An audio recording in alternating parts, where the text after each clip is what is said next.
talking about the youth, what is a message that you would give to somebody like my age that was in your position, or just going through something rough and wants to make that change? Well, one thing I'll tell them is, first, do not do drugs, period.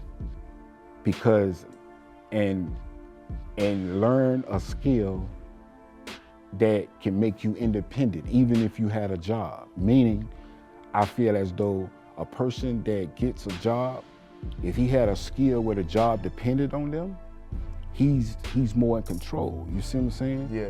But, and like educate, first, no drugs. Second, all the education is possible. Okay. Be aware, love yourself as another thing. Learn to love yourself more, because that's something that I had to do. I had to, learn myself and learn to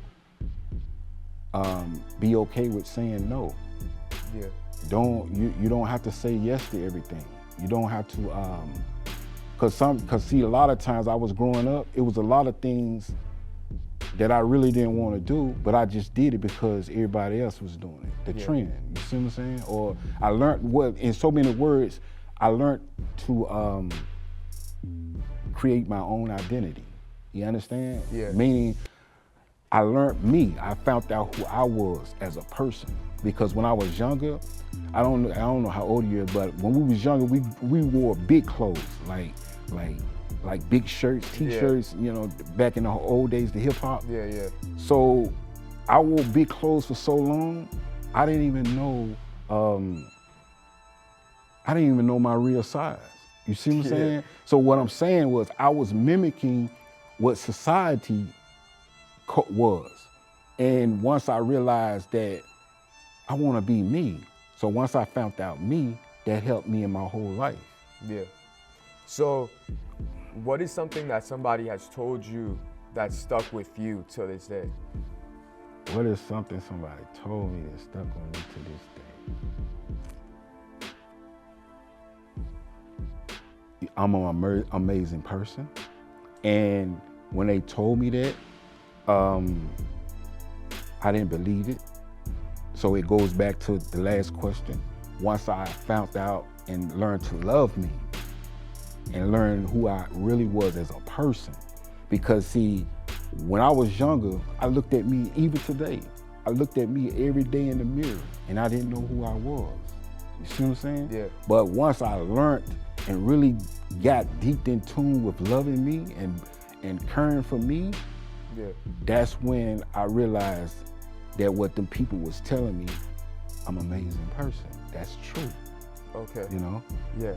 So now I have a question about your art. All right, go ahead. So have you ever made any pieces to inspire people? Of course.